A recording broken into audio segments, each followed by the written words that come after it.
welcome. And welcome back to Heretic Owl Tarot. So we're just doing our Gemini season check-in. I hope that Taurus season has been going okay for you. I know that there was a couple big eclipse things going on.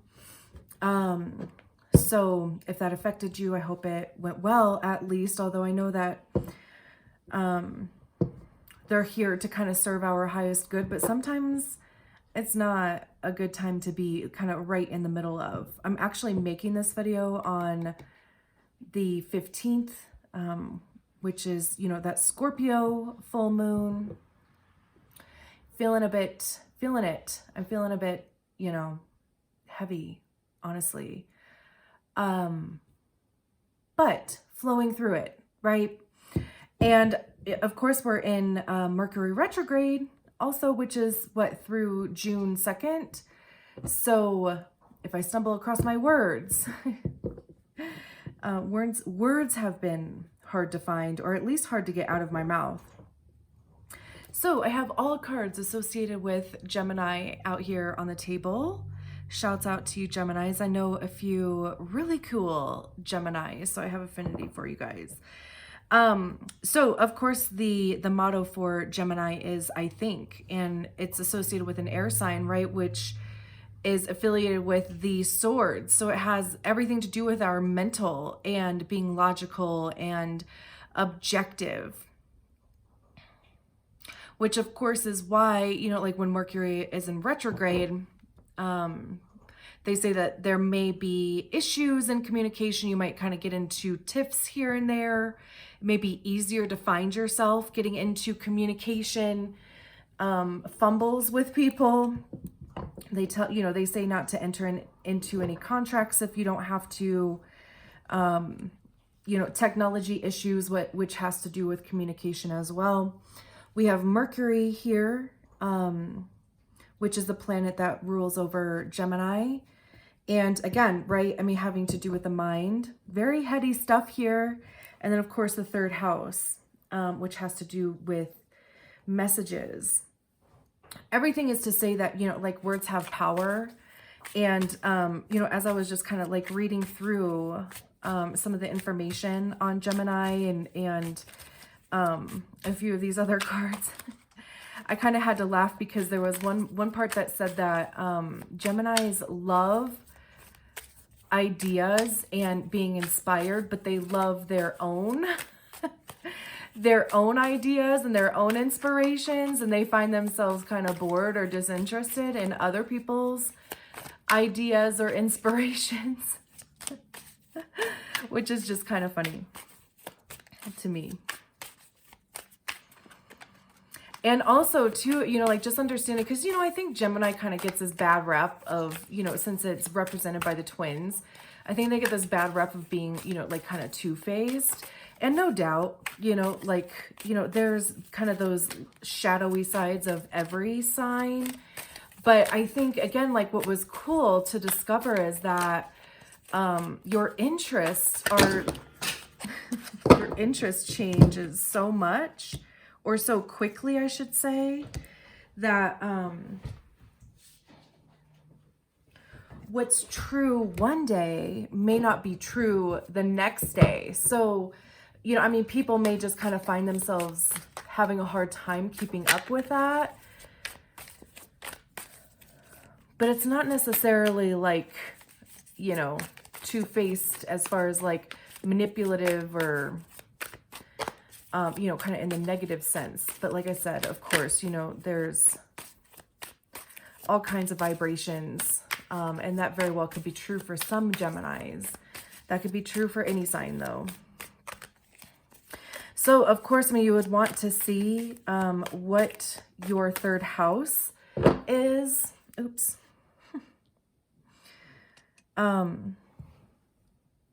Like your first house is going to be your ascendant sign. And then of course, you know, like it's 3 signs from there. Like my ascendant is Cancer. So my third house is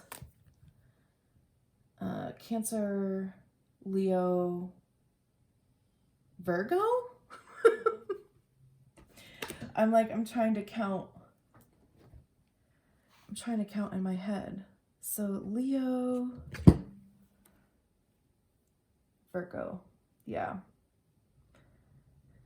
So Virgo would be my third house, which is also like where my moon hangs out.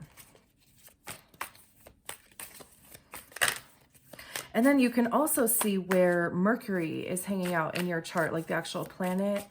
You know, I mean, it's probably, or it can be in a different house.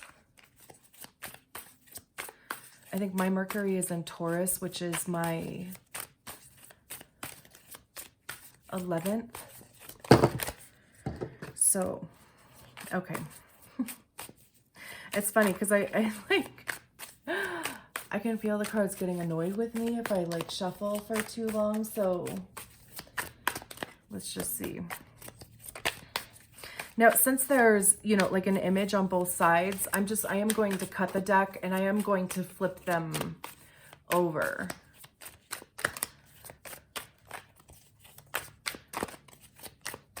Okay. Okay, I know, I'm sorry. Hold on.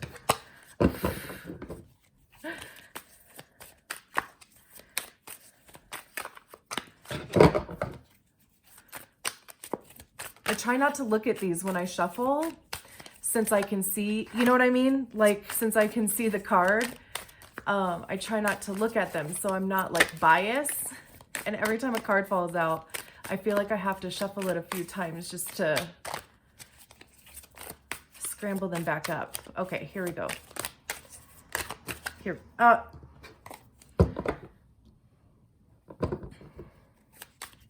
know you guys are probably getting annoyed too.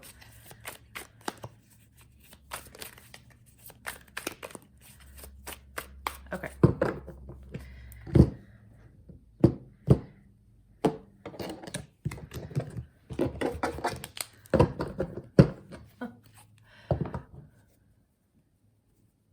I should actually take the cards off the bottom, but that's okay. So we have the Queen of Cups. Let's see. We'll just do 2 rows. We have the World.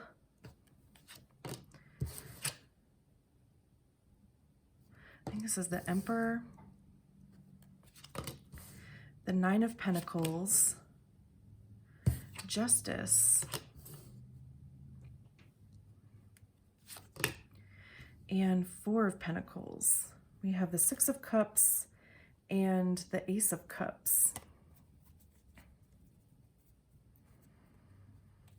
I'm gonna keep this over here so I can like see it.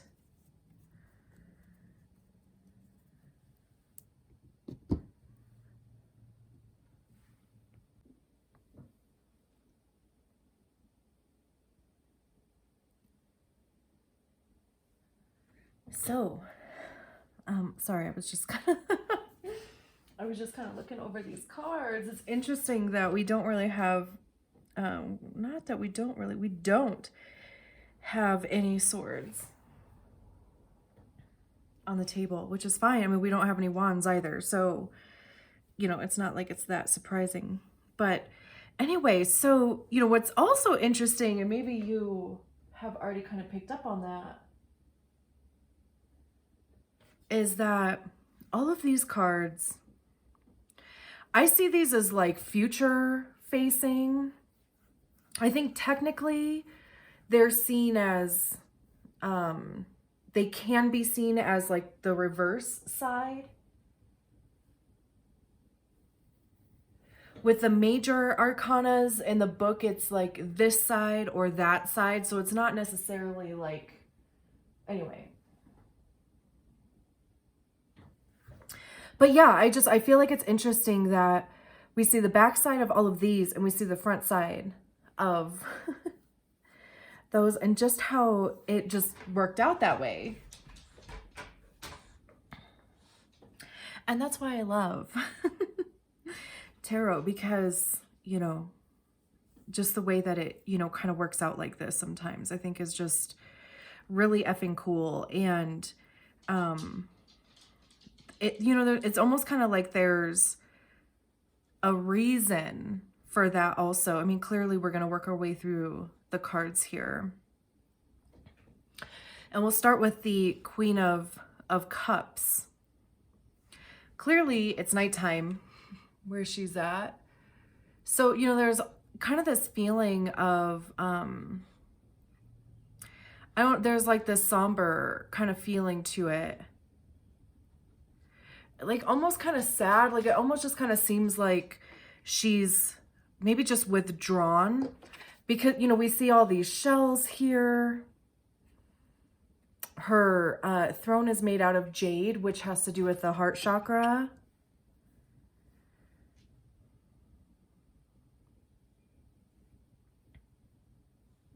But it's almost like there's this feeling of, you know, maybe she's tried on these shells and they didn't fit. So she just kind of threw them, you know, like just kind of chucked them behind her, her throne. I'm not saying, like, I don't know, like that's just kind of the feeling that I get from it. And maybe there has just kind of been this feeling of, like I said, it's just kind of somber, like just kind of maybe even a bit reserved, like really kind of internal.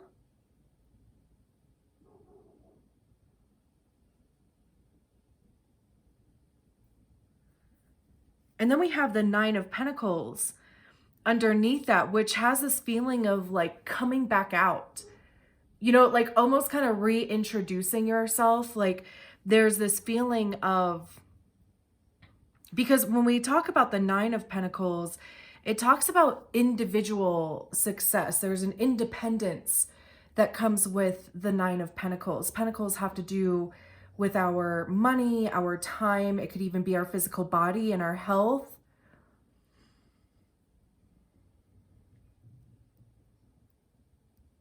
But I mean, you know, like it's like everything is flourishing around this Nine of Pentacles. So, you know, I mean, this time here with the Queen of Cups is definitely very much needed. Like there's a purpose for it, right? Like just kind of going within yourself and maybe doing some healing. And also, oh, okay, I don't think, I was going to say, you know, I mean, we're going, we have that Scorpio full moon. So I wanted to look to see if it was the card of Scorpio. It is not. At least not on my notes. So I could be wrong there. But it does, you know, I mean, like Scorpio, Cancer, Pisces. And I believe that this is specifically the card of Cancer. And then, of course, the Nine of Pentacles, or Pentacles, have to do with Earth. That's Taurus, Virgo, Capricorn. And I think more specifically, Virgo.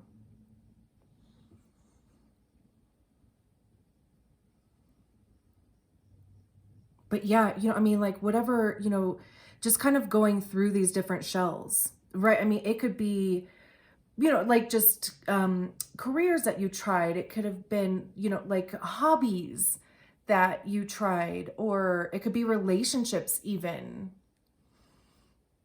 Because of course, you know, cups have to do with our emotions. So, you know, like just kind of seeing how things feel. And that's, you know, very much would take having to try these different shells out.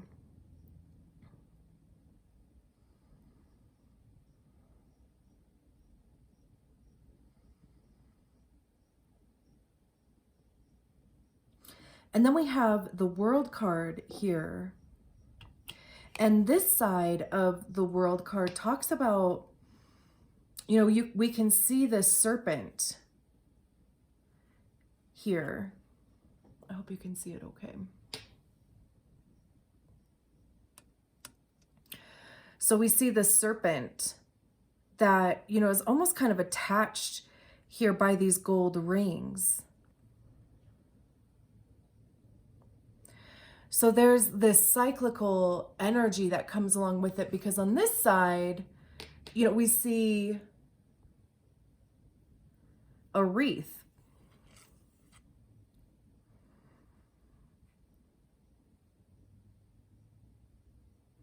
So they both talk about, you know, cycles closing. But this side is saying more about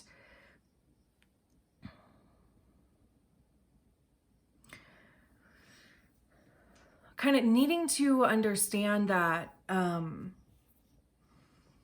just because one cycle ends, you know, it's kind of like you go right back into a new cycle.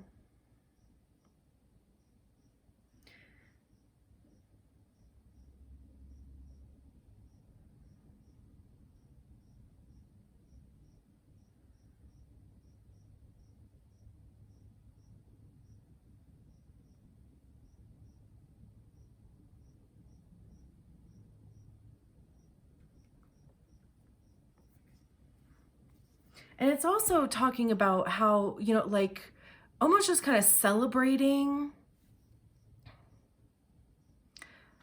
completions along the way. Like, you know, if you reach a new level of healing, say, right? We may not be ever where, you know, like we want to be, but it's about, you know, just recognizing that where I am now compared to, say, where I was 6 months ago, a year ago, 3 years ago, it's about celebrating that also.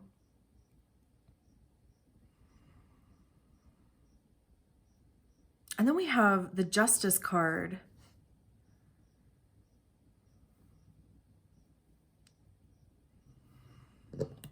And in this depiction here, like Justice is blindfolded. There's the sword of truth there, and then the scales. So, you know, Justice is blinded so that they can't be biased, right? Like I was talking about how I usually shuffle these cards either with my eyes closed or just not looking at them so that I'm not biased. Because, you know, I'll see like the Sun card at the top of the deck and I'm like, oh, okay, I'll stop. You know?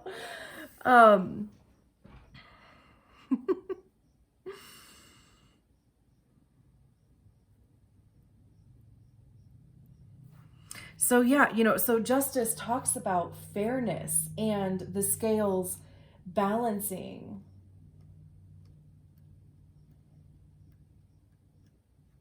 And also too, like how that may not look the way that you want it to. Like this has that feeling of the truth, the whole truth, nothing but it, right? Like regardless of the outcome, regardless of how you feel about it, you know, which is even why, you know, the World card could be coming up in this position, because regardless of if you feel like you have the closure or if you have the completion of something, it is time to, you know, kind of move on from it. Or, I mean, just kind of, like I said, like even just kind of move into a different cycle.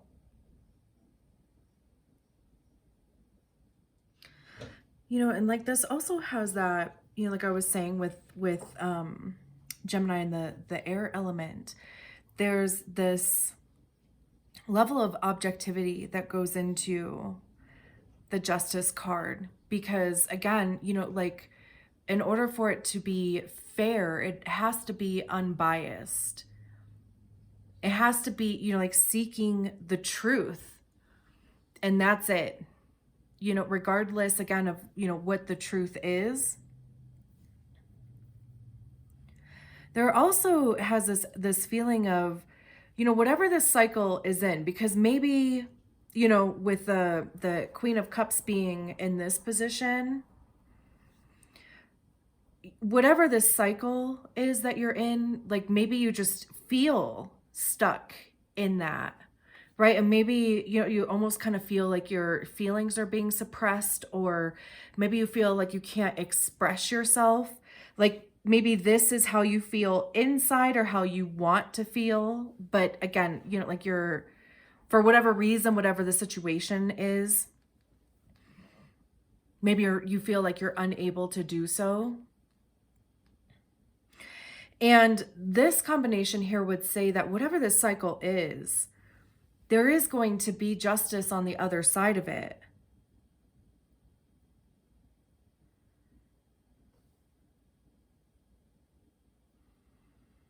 And maybe, you know, like this cycle is bringing in this divine truth. And that's not always easy to see because we don't want to, right?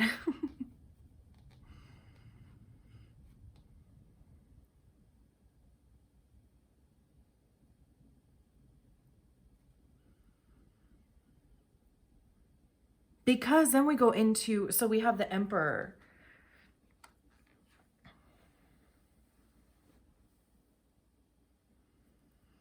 And the Emperor is, you know, the culmination of all of the kings.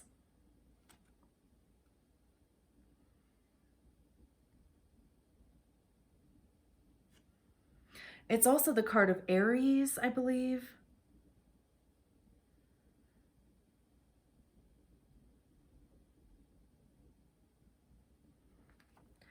But in this card, you know, he's looking out to the future. Or just, you know, kind of overseeing his kingdom or his empire, right? He's got the sun engraved on the back of his throne. So, you know, the sun talks about illumination, and it's like the life force energy, renewal, right?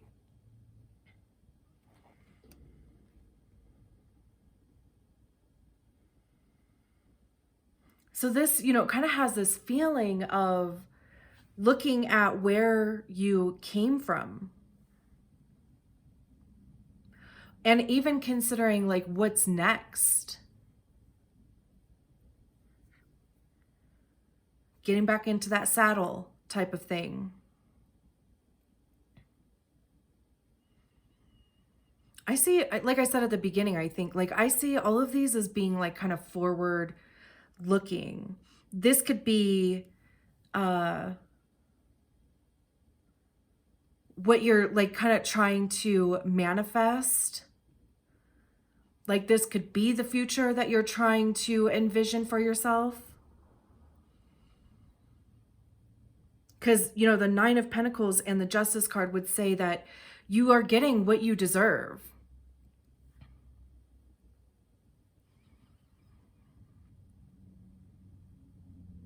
Like, you know, the time and attention and the work that you've put into something, into your craft, into your business, into your relationship, into yourself even, right? Like it's being reciprocated. You are benefiting from the fruits of those labors. And then the Four of Pentacles here, the Four of Pentacles generally talks about holding on a bit too tight, but it also talks about discipline. I think it's interesting how both of these cards, they have a torch that's laying on the ground.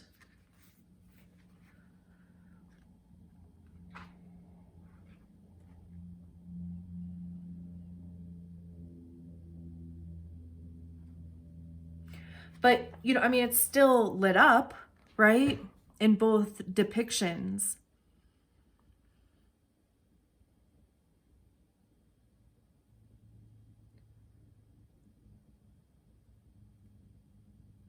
And in this depiction of the Four of Pentacles, it talks about how, like, if you have kind of dropped your own inner torch somewhere down the road or down the line somewhere, it says, go pick it back up. Like, don't just leave it there, right? Like, go pick it back up. And even with the emperor, it's interesting too, because, you know, in the Emperor, it's behind him, right? So, I mean, this could be the inspiration. It could even be, you know, that you are trying to formulate a future without that passion, like without having that spark. Or at least maybe not relying on it that much in this depiction, right? But then down here, you know, like I said, the Four of Pentacles, the flame is in front of him now.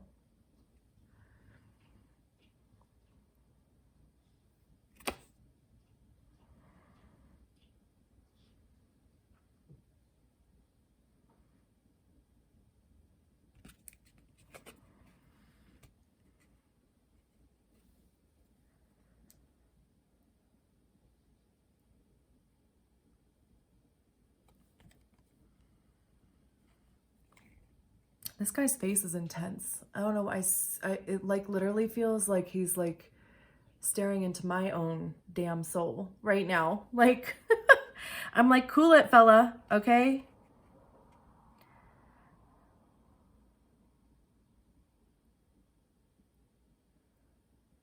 But yeah, you know, this card talks about, of course, like money is important. Hello, right? I mean, we have to have it. But we also have to have like our spark, our juice, right? So don't leave that behind when you're considering like what you're going to do or how you're going to do it. We have the Ace of Cups at the bottom of the deck. And that talks about this, you know, kind of this newfound, you know, it talks about love. It talks about new love coming in. But it's also just this kind of I want to say rebirth for some reason, where all of a sudden, you know, like you feel like you have enough.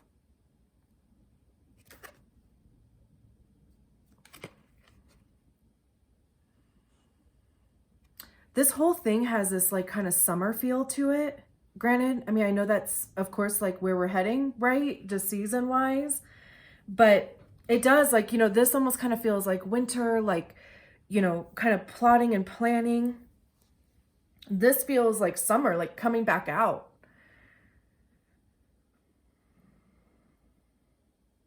You know, like having your cup full, and full to the point of, you know, being able to share with other people.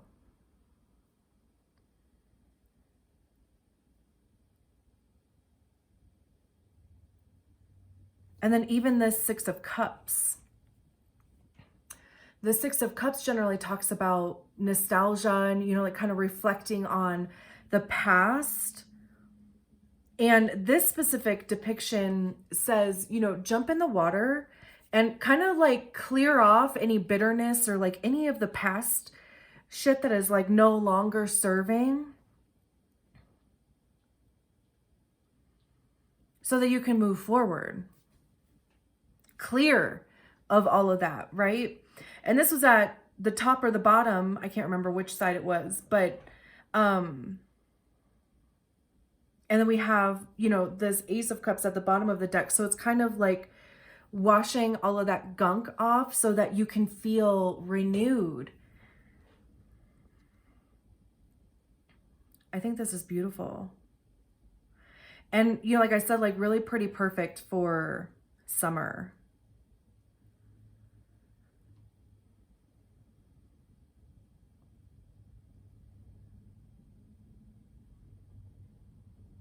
I am going to leave it there. Thank you so much for being here, and I will talk to you soon. Bye.